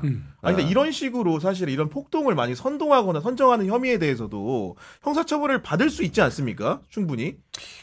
당연한 것이겠죠. 그 안에 침공을 했었을 때 특수 공무집행 방해 치상 이걸로 그 적발이 되면은 뭐 유기징역 뭐 5년 이상의 유기징역에 처해지는 중범죄인데 그것을 교사한 사람들이라고 한다면 뭐 당연히 학계 처벌을 받아야겠죠. 그리고 아까 뭐 인권위 얘기도 했는데 오늘 실제로 이제 회의장에 말 그대로 그 안건을 심의하려는 사람들을 막는 사람들이 나타날까봐 이제 맞습니다. 어떻게 보면 윤석열 지지단이 나온 거였는데 그분들이 취재진들이 이제 회의장 근처에 가는 거에 대해서도 물어보는 게 질문이 뭔지 아십니까? 김일성, 시진핑 개새끼 해보라고 이거랍니다 기자들한테. 이재명 대표의 이름도 등장했다고 합니다. 야 그런 식으로 저열하게 묻는 문화가 지금. 아니 그런데 이 부분은 자꾸 이런 이제 행태를 지적하다 보면 끝이 없는데 이거는 진짜 정치권에서도 심층적으로 맞아요. 좀 보셔야 될 때가 됐어요. 어쩌다 한두 번은 강력한 조치를 얘기함으로써 좀 진정이 됐고 실제로 한동안은 그 대통령 탄핵 당시나 그 이전에 그 계엄 해제 때는 이런 것들이 사그러들어 있었거든요. 근데 이게 헌법재판에 변론이 있는 날, 그날 확실히 일베나 DC 인사이드나 이런 데 갤러리 들어가면은 탄핵이 기각될 거라는 확신의 글이 급증을 합니다. 네.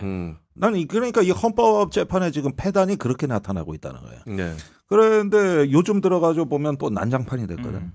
그러면은 이제는 이게 한두 번 단속을 한다고 될 일이 아니라 우리 사회에 이제 본격적인 분노 세대 출현으로 봐야 되거든요. 네. 분노 세대가 출현을 했고 거기서부터 세 가지가 갖춰졌습니다. 첫째, 영웅화된 리더 윤석열, 김영현이고, 두 번째는 조직. 이게 이제 기존 조직과 신흥 조직. 그러면서 이제 갈등. 네. 세 번째는 체계입니다. 유튜브를 갖고 있고 선전수단이죠. 그다음에 자금이 들어오고, 그다음에 지시와 명령하는 조직 체계가 갖춰져 있는. 이것이 저기 옛날에는 이게 불완전한 체제였는데 갈수록 제가 보기에는 이런 것들을 갖춰 나가는데 그 배경에는 용암처럼 흐르고 있는 우리 사회 분노 세대가 있다는 거예요. 네. 그래서 이번에 뭐 선거도 있으면 곧 다가올 테지만은 정말 야당이 이런 문제 심층적으로 보고 대책을 세워야 된다고 봐요. 아니 근데 저는 물론 가장 큰 원인은 윤석열 이 내란 수계 범이 끝까지 이렇게 버티고 있는 게 가장 큰 문제라고 보는데 저는 국민의힘 그게 결정타였어요. 너무 책임이 크다고 봐요. 왜냐하면 대구에서 이용했죠? 열린 그 집회에서도 12명 나갔어요. 경북지사가 단상에 올랐습니다. 저는 그 영상 보고 깜짝 놀랐어요. 아니, 나도 외국가 처음 불렀대, 봤어. 외국가. 아니, 네. 아니 그래도 앞에 잠깐 연설을 하긴 했어요. 했어요. 예. 잠깐이라도 짧게라도 저 못하게 돼 있거든요. 네. 그 저한테 어떻게 뒷감당을 하려고 저러나라는 생각이 일단 들었고 또 하나는 그래도 저 범죄 심리학을 전공한 그 교수 출신인 그 이수정 이 윤석열 방어권 얘기하고 석방해야 된다라고 얘기를 하더라고요. 그러니까 그 집회는 아닌데 네, 다른 집회에서. 다른 집회에서. 근데 아니 범죄 심리를 전공하신 분이면 본인이 다뤘던 그 범죄 있지 않습니까? 잔혹한 범죄. 그 어떤 범죄보다도 지금 내란이잖아요. 네. 어떻게 그런 얘기를 할 수 있지? 하여튼 이게 너무 이런 지금 국민의힘에 이런 뭐 도지사가 됐든 의원들이 됐든 이런 국민의힘 관계자들의 이런 어떤 공개적인 언어 이것 때문에 저는 오히려 지금 막 김종대 전 의원님 말씀하신 불쏘시개고 불쏘시개입니다. 이게. 갈등 촉진자라고 하는 건데 그게 이제 됐는데 사실 국민의힘도 의원 당협위원장 만나면 생각이 정말 다양합니다. 그런데 왜 저렇게 다양한 사람들이 겉으로는 한 무리가 되느냐? 저는 유승민 트라우마라고 봐요. 배신자 프레임. 낙인에 대한 두려움. 네. 처음에는 그걸로 몰려들다가 이제 점점 그게 일상이 되고 신념이 되고 정체성이 됐단 말이에요. 그래서 나는 정말 그 어떤 야당에서도 이제는 그 국민의힘에서도 탄핵에 찬성하는 의원, 그 다음에 계엄에 반대하는 인사들 이런 사람들이 있다면은 저 극우 세력하고만 결별할 수 있다면 국민의힘에 누구라도 만나야 될 때다 지금이. 자칫해가지고 그 기회를 점점 잃어버리고 이제 못 빠져나오잖아요. 그러면 괴물이 되는 겁니다. 저거는 이제 괴물이 되는 거예요. 그래서 이런 건 정말 노력이 필요하다고. 그러니까 괴물이 됐다는 게 그 대구역 집회에 5만 명이 많이 모인 거죠 사실은. 모인 건데 국민의힘 현역은 11명이 참석을 했다는 거고 거기에 이제 윤재옥 전 원내대표나 추경원 전 원내대표도 갔다는 겁니다. 근데 이제 오늘 어떤 식의 이제 폭력성을 보였냐? 그 신동욱 이제 앵커 출신이시죠. 네. 국민의힘 수석 대변인 기자들하고 이제 질의응답하면 빽불하다가 뭐라고 얘기했냐면은 그렇게 많은 사람들이 집회에 나갔는데 그걸 거론을 하면서 방송사들을 상대로 일일이 열거하면서 꼭지 배분이나 제목 뽑는 것이 편향적이었다.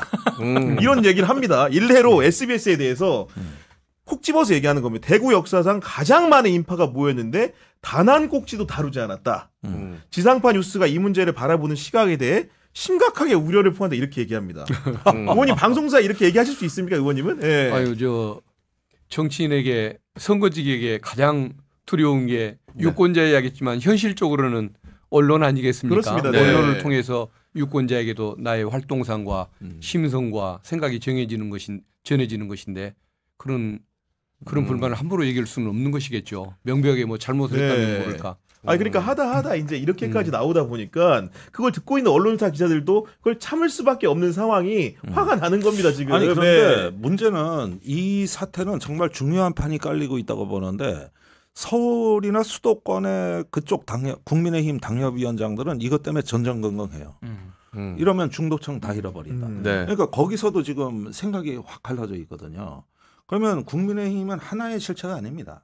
이건 분명히 이런 것에 역풍을 걱정하는 사람들도 있다는 거죠. 그러니까 언론에서 해야 될 일은 그런 사람들을 구별해내고 또 이런 것들을 분리해서 더 이상 극우 쪽으로 안 가도록 해주는 활동. 이런 게 야당과 언론이 또 신경 써야 될 부분들이에요. 그런데 이게 못 빠져나오고 자연스럽게 결박이 되면 어떻게 되느냐. 이제 배신자 프레임 때문에 진짜 심각해집니다. 그렇죠. 진짜 심각하고 못 빠져나오거든요. 이제 이런 것까지 좀 내다봐야 다음 대선까지 중요한 일정들이 많이 남아 있는데 이런 면에서는 조금 좀 지혜롭게 볼 부분이 보니까 김 의원님 말씀하시는 그 아까 중도층의 인심을 잃을까 걱정하는 그분들은 나름의 양심이 있는 것이겠죠. 그러니까 중도층이 불신을 보냈을 때 대선에서 패배할 수밖에 없는 당의 입장을 걱정하는 분들이 그분들인 것이고 그래도 상관없이 이런 행태를 취해야 다음 총선 때 내가 재선이 된다. 욕심을 갖는 사람이 아까 언급하신 그 문제의 인물들일 텐데 정말 순수성에 있어서 정말 그 어떤 나라의 앞날을 생각하는 측면에 있어서 분명히 차이가 나는 두 부류가 있는 것이기 때문에 정말 좀 구분지어주는 노력 그렇죠. 필요하다는 이런 걸 생각을 자꾸 구변지어주고 그 내에서 다른 목소리를 발굴해주고 이게 언론이 해야 될 일입니다. 아니, 그렇게 해서 자꾸 분리시켜야 돼요. 그렇죠. 그리고 제가 걱정되는 건 뭐냐면은 지금 세이브 코리아인가요? 네. 이 단체가 부산에서 지금 집회했던 단체. 여의도에서 했죠. 부산역 갔죠. 동대구에 왔습니다. 다음이 어딘 줄 아십니까? 광주로 옵니다. 저는 광주로 가는 이유가 있다고 봅니다. 솔직히 그분들의 속내는 모르겠지만 광주에서 진심으로 탄핵 반대하는 사람들을 정말 뭐 예를 들면 10만 인파를 모아서 정말 본인들의 결기를 보여주기 위한 목적일까? 아니면 거기 가서 특별한 소동이 일어나길 바라고 혹시나 가는 것은 아닐까? 의원이 광주 국회의원이시니까 어떻게 좀 판단하십니까? 아마 그런 불순한 의도가 있을 겁니다. 누가 한 대 때려주기라도 바라고 돌이라도 하나 던져주기를 바라는 마음이 있을 텐데 아쉽게도 광주 시민들의 정치의식이 높아서 아마 철저한 털끝만큼 또 건드리는 사람은 없을 거라는 것. 그 의도가 목적이라고 한다면 결코 성공할 수 없다는 것. 그걸 말씀드리고 싶습니다. 이게 윤석열이 우리나라 이 헌법과 형법에서 가장 최고로 엄중하게 처벌하는 범죄인 내란죄를 저질렀잖아요. 그 내란죄의 가해자입니다. 근데 이거를 물타기를 하려다 보니까 피해자 서사가 필요한데 많이 필요해. 그러다 보니까 이제 언론에 의해서 우리가 이렇게 핍박받고 이렇게 다뤄지지 않고 있다. 일단 언론에 의한 피해자. 맞아요. 그리고 이제 그들이 원래 기득권이었기 때문에 그들을 핍박할 수 있는 더 큰 힘이 있어 보이는 존재가 필요해요. 그러니까 자꾸 중국을 끌고 들어옵니다. 북한 갖고는 성이 북한 갖고는 북한은 너무 약해. 원래 기득권 세력이었던 극우 기독교나 뭐 윤석열 정권을 이렇게 탄압하고 찍어 누를 만한 힘이 없는 집단이야. 지들 먹고 살기도 바쁜데 굶어 죽어가고 있는데. 그러니까 중국을 끌고 들어오는 겁니다. 그러니까 중국 정도 힘이 있으면 윤석열도 그들에게 핍박받고 여러 가지로 공격당할 수 있는 거대한 존재가 형성이 되니까 이번에 중국 대사관 앞에 가서도 또 이렇게 시위를 했던 거 아닙니까? 그러니까요. 그러니까 이 피해자 서사가 필요한데 광주에 간다고 했을 때 저도 똑같이 기자님처럼 했던 것이 그 피해자 서사에 뭔가 비주얼적인 완성이 필요하거든요. 그러니까 아니 그런데 과거에 그 이회창 후보가 광주에 왔을 때 똑같은 고민을 했어요. 그때 광주에 민주당 시민단체 할 거 없이 불상사색이면 큰일 난다. 우리가 87년 대선 때 그 김영삼 광주 집회가 무산되고 오히려 호남이 큰 피해를 입었다. 그 반면교사로 해가지고 이회창 지키는 그 경호대를 자체적으로 만들어가지고 질서 유지라고 난리가 났었어요. 의식이 거기까지 가더라고요. 그래서 이거는 그 광주에 대한 도발적 시위인 거는 맞지만 박 의원님 말씀대로 이미 광주는 많은 경험이 쌓여 있다는 거. 네. 오히려 제가 보기에는 이제 노벨상을 만들고 노벨상이 2명이나 나온 거 아닙니까? 호남에서. 네. 이제 이런 어떤 것들을 통해 가지고 또 한번 지역의 역량을 한번 보여줄 수 있는 이런 어떤 창의성을 한번 발휘해야죠. 그리고 저도 마지막으로 한마디만 더 붙이면 아까 신동욱 수석 대변인 네. 얘기하셨잖아요. 근데 오히려 이 언론인 출신이니까 잘 아실 것 같은데 지금 흔히 말해서 윤석열 언론들이 탄핵 반대 집회라고 하는데 저는 그 명령 자체가 잘못됐다라고 봅니다. 그러니까 언론들이 탄핵 반대 집회에 사람들이 많이 모였다. 저는 오히려 거기서 나오는 그 생생한 발언들 있지 않습니까? 네. 그 유튜브로 좀 보시면 깜짝 놀라요, 진짜. 막 헌재를 막 부수자. 그 헌법재판관도 이름 대면서 막 밟아 이런 거를 그러니까, 정말 네. 언론사들이 방송사들이 작심하고 그걸 그대로 내보내잖아요.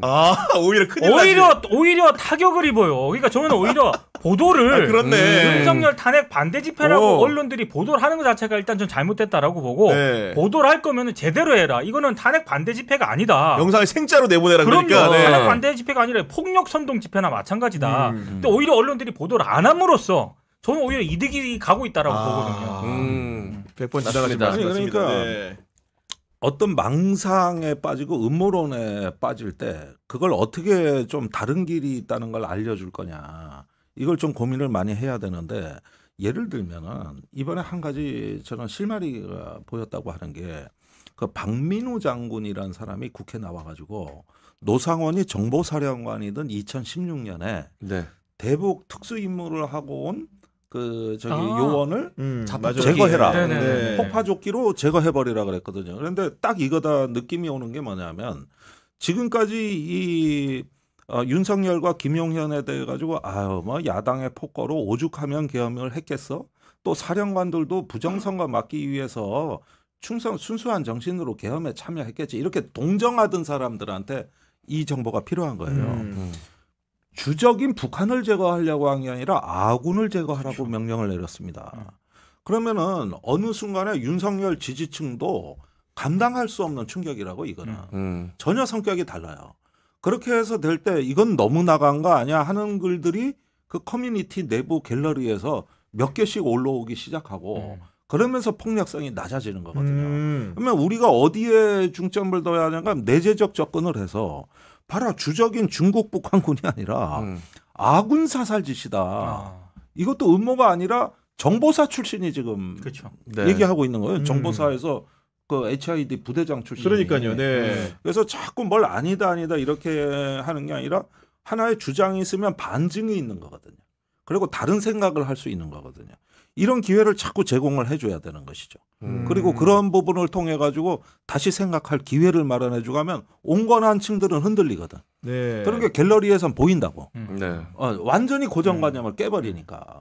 그러니까 이런 노력들이 많이 쌓여야 된다는 거예요. 네, 알겠습니다. 네. 저희가 이쯤에서 광고 좀 하나 전하고 오도록 하겠습니다. 무조건 써야 하는 인터넷 휴대폰 정수기 렌탈 의외로 매월 나가는 요금으로 부담되시는 분들이 참 많습니다. 이런 분들의 부담을 줄이기 위해 인터넷 비교원에서 준비했습니다. 네, 인터넷 신규 가입 시 최대 48만 원, 인터넷 가입과 현재 쓰고 계신 휴대폰의 통신사만 변경해도 추가 최대 30만 원, 정수기 렌탈까지 변경 시 최대 30만 원, 무려 총 108만 원의 혜택을 3년마다 받으실 수 있으니 약정 끝나셨다면 꼭 신청해 보시기를 바라겠습니다. 든든하고 믿음 있는 서경석 씨를 모델로 한 비교원은 23년 동안 현금 사은품 누적 983억 원 이상, 가입자 60만 명 이상이고 서울 보증보험 8억 원 이상 보험에 가입한 튼튼한 법인 기업으로 안심하고 가입하셔도 됩니다. 네. 자, 경력 13년 이상 전문가분들이 배치되어 있어서 최저요금과 최대 혜택을 안내받으실 수가 있고요.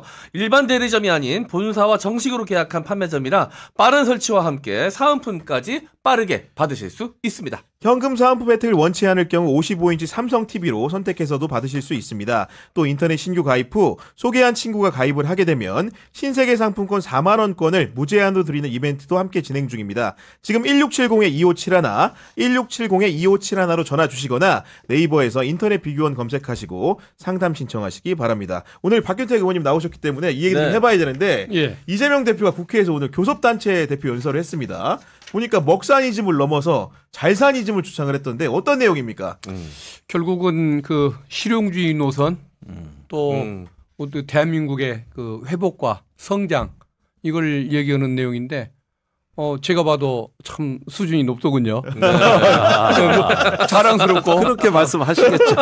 아니 진짜 말이 아니라 내용을 한번 들었고 또 자료를 한번 쭉 봐도 얼마나 생산적이고 미래지향적이고 또 통합과 또 발전 방안을 얘기하는지 그리고 또 실제 저는 이제 이재명 대표가 그 이념주의자가 아니고 실용주의자라고 옆에서 보고 느끼고 있는데 실제로 같이 해보니 실제 그렇거든요. 국민 여론을 중시하고 직접 민주주의를 중시하고 당원 중심의 이런 뭐 당 운영을 얘기하고 또 어떤 주제가 나왔을 때 자기 소신은 분명하지만 다수가 아니라고 논리적인 근거를 제공할 때는 언제든지 포기할 줄 알고 여러 가지 장점이 많은데 마치 좀 무서워 보인다, 세 보인다. 또 뭐 이념주의자 아니냐 또는 뭐 어렵게 컸기 때문에 또 세상에 대한 뭐 불만을 가지고 뭐 전복을 노리는 거 아니냐 이런 식의 편견을 가지는 분들이 가끔 계시던데 제가 보기에는 참 대단한 그 실용주의자거든요. 근데 그 내용을 보면 오늘 어떤 그 실용주의의 어떤 그 정수를 보여줬다고 그럴까요?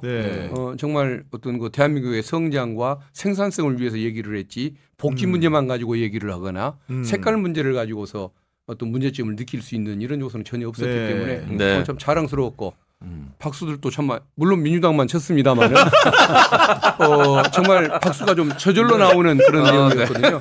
그리고 국힘의원들도 시비를 걸려고 자꾸 뭐 중간에 끼어들려고 했지만은 별로 트집을 잡을 거리가 별로 없는 그런 연설이었다고 생각합니다. 아니 그러면서 이제 오늘 어떤 얘기도 했냐면은 뭐 국민들 잘 살게 하기 위해서는 어떤 정책도 수용하겠다고 하면서 정부 여당을 상대로 이제 추경 그 30조 원 편성을 뭐 제안하기로 했는데 의원님은 좀 어떤 점에 주목을 하셨습니까? 일단 실용주의로의 전환에 대해서는 저도 평가합니다. 근데 문제는 이 어떤 반명 그 프레임. 어쩌면 대선이 탄핵 연대 프레임으로 갈 것 같지만 또 한축엔 분명히 반명 그 프레임이 지금 꿈틀꿈틀 거리고 있거든요. 이것을 돌파하고 완화하기 위해서는 폭넓은 연합과 연정 더 나가서는 그 협력의 정치로 조금 더 나가셨으면 좋겠다. 이 단순히 말만 성장, 동맹, 실용 이렇게 하다 보니까 아직은 굉장히 그 숭고하고 좋은 뜻이 있음에도 불구하고 좀 손에 잡히는 게 적으니까 구체적으로 사람에 대해서까지. 그래서 저는 아까 말씀드린 대로 그 탄핵에 찬성하고 계엄에만 반대했으면 누구라도 만나겠다고 실제로 만나는 이런 걸 통해 가지고 이제 원래 2017년 탄핵 촛불 정신은 연합의 정치가 시대 정신이었거든요. 그게 원래 촛불 정신이고 그래서 연동형 비례제가 정치 개혁으로 들어온 게 된 건데 그 흐름에 올라타셔라. 그 흐름에 올라타서 민주당이 조금 기득권을 양보하는 한이 있더라도 대한민국의 어떤 그 극우 세력과 결별만 한다면은 나는 함께 갈 수 있다. 김대중 대통령도 JP하고 연합했고 노무현 대통령도 정몽준하고 연합했고 진보는 연합할 때 강했습니다. 그리고 함께 할 때 더욱더 풍성해졌고 연동형을 지키니까 192석이 되더라고. 그 민주당 혼자 한 게 아니거든요. 그런 면에서 이제 그런 이제 본격적인 어떤 연합 정치의 지평으로 나설 이제 여건이 성숙돼 가고 있지 않을까? 이런 어떤 말씀이에요. 저도 말씀대로 작년 총선 때 이미 어떤 그 연합정당 구성해서 비례대표 공천하는 그 과정 이미 그때 보여줬는데 아마 뭐 그런 저 마인드는 여전히 갖고 계실 거고 앞으로도 마찬가지일 겁니다. 지금 이렇게 극우 세력들이 준동하면서 계속 세력을 키우고 국민의힘 의원들이 거기에 계속 힘을 보태고 있는 이 상황이 저는 탄핵을 막을 수 있을 거라는 생각으로 그러지 않는다고 생각하고요. 대선까지 바라보고 있고 대선 승리도 사실 그들도 확신하지 못하는 상황일 거라고 좀 봅니다. 그 이후까지도 좀 생각하는 부분이 있다고 보거든요. 이후에도 그 이후에 민주당이 정권을 가져갔을 때 그 장외에서 자신들이 쌓아놓은 극우 세력들로 민주당 정권이 어떻게 발목을 잡을 것인가까지도 계산 안에 들어가 있을 거라고 봅니다. 그러기 위해서는 민주당 정권이 어떻게 그때 당시 싸워나갈 수 있을지 체력을 키우고 거대 아젠다가 분명 필요하거든요. 아마 그 행보를 갖고 계신 게 아닌가라는 생각이 좀 듭니다. 저도 한 말씀만 보태면 저는 개인적으로 좀 인상을 깊었던 게 지금까지 정치인들 특히 그 대표 연설이라든가 이런 거 하는 걸 보면은 경제 문제에 있어서요 기업이 성장하는 그런 문제하고 노동자의 인권이라든가 권리라든가 이런 거를 보호하는 문제를 이게 약간 선택의 문제로 접근을 해왔거든요. 근데 그게 아니었다는 것, 그러니까 선택의 문제가 아닌 식으로 일단 접근을 했다는 방향 자체 굉장히 저는 좋게 봤고, 중요한 건 이제 그걸 어떻게 구체적으로 실천을 그렇죠. 해내는가, 그건 이제 지켜봐야 되는 문제인 것 같고요. 또 하나는 이참에 저는 지금 국민의힘이 아예 극우적인 성향으로 가고 있다라고 보거든요. 그래서 민주당이 아예 보수 정당임을 선언했으면 좋겠다. 그러니까 무슨 개혁 진보가 아니라 네. 민주당이 그냥 합리적 보수 정당. 예. 그리고 이참에 민주당이 합리적 보수 정당을 선언을 하면은 네. 진보 정당이 나와야 되는 타임이지 않습니까? 네. 뭐 그런 식으로 약간 재편하는 어떤 그런 어떤 계기가 되는 어떤 그런 좀 그런 생각을 좀 해봤습니다. 왜냐하면 지금 국민의힘은 아무리 좋게 보더라도 내란을 옹호하고 탄핵을 반대하고 있는 네. 그런 정당이기 때문에 이걸 합리적 보수 정당으로 볼 수가 없어요. 그냥 보수 정당도 아니고 저는 극우 정당이라고 보거든요. 딱 그만한 대접을 해줘야 된다라고 봐요. 민동기 평론가의 보수 공석설. 아니 이 공석을 민주당이 차지해야 된다. 평론가의 저 얘기가 정치 개혁을 연구하는 학자들 사이에서는 실제로 많이 회자되고 있는 실제로 듣질 않아서 그랬지 실제 나오는 얘기들이거든요. 네. 그런 면에서 대한민국의 어떤 그 이념과 어떤 그 정치의 판을 다시 짠다는 각오로 좀 정치에 임해야지 선거를 어떻게 치룰까라는 관점으로는 부족하다.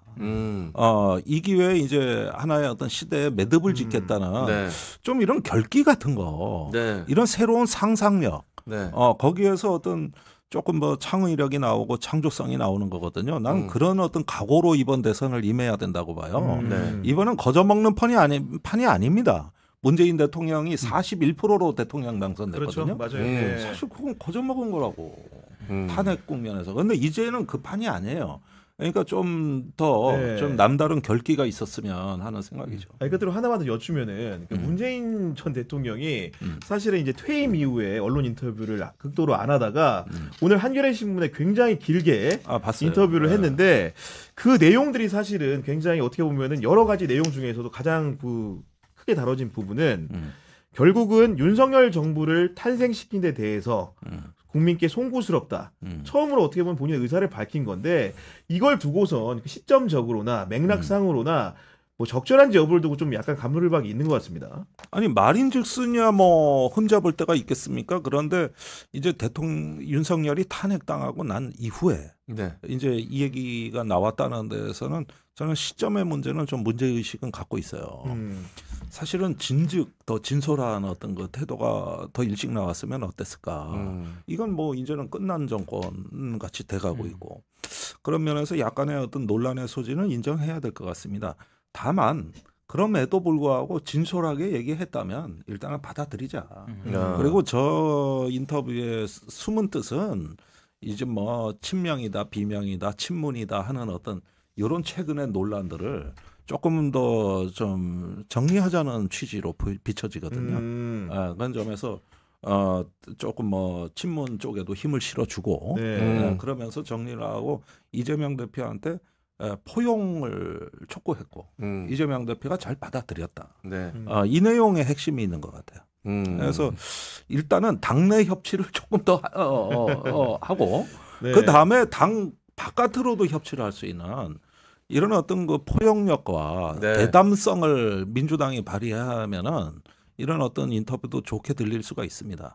안 그러면 잔소리가 되는 거예요. 그리고 많은 분들이 궁금해서 이제 의원님한테 하나만 더 여쭈면은 그 이재명 대표 재판 상황이 좀 어떻게 되고 있는 건지 궁금하다. 이렇게 의견을 좀 주시거든요. 네. 저게 재판부의 계획대로만 진행이 될 수 있을지는 모르겠습니다. 그런데 또 여러 가지 변동 요인이 있고 또 뭐 추가 뭐 입증할 사항도 있고 그러다 보니까 일정이 변동 가능한 한 상황인데 현재 재판부는 2월 말 안에 결심을 하고 변론 종결하겠다. 3월 뭐 하순경 안에 선고를 하겠다 이 계획인 것 같습니다. 근데 저는 저 사건에 대해서 무죄가 선고될 거다. 왜 그러냐면 1심 판결이 편견으로 가득한 잘못된 판결이었기 때문에 물론 존중은 해야 합니다. 질서로서 인정을 하지만은 편견이 너무 많은 판결이었기 때문에 그 문제점을 지적한다고 치면은 2심에서 저는 무죄가 나올 수밖에 없다는 그런 생각을 합니다. 왜 그러냐면 두 개의 그 발언이 있는데 하나는 하지를 않은 발언이었고 그다음에 또 하나는 중간에 몸통을 다 제거하고 머리와 끝말만 이어가지고 그런 발언이 있었던 것처럼 창조해낸 발언이기 때문에 있지도 않은 발언에 대해서 진실 여부를 따질 것도 없다. 그래서 저것은 조작된 그 기소 여기에 그 잘못 내려진 판결이기 때문에 무죄가 나리라는 것이 제 생각입니다. 네. 그 근거는 합리적인 판사가 더 많다는 것을 우리가 뭐 인정하고 있기 때문에 합리적인 판결이 나올 것이다. 그렇다면 무죄다. 저는 그렇게 믿고 있습니다. 네. 알겠습니다. 오늘도 다양한 정치권 현안 이야기 나누다 보니까 마칠 시간이 됐습니다. 지금까지 김종대 전 의원, 박균택 의원, 민동기 평론가와 함께했습니다. 그리고 월요일의 짝꿍 MC 장원님도 함께해 주셨습니다. 국영의 정치비상구는 내일 오후 4시에 또 찾아뵙도록 하겠습니다. 경향TV 구독, 좋아요 꼭 좀 부탁드립니다. 오늘도 긴 시간 시청해 주셔서 감사합니다. 감사합니다.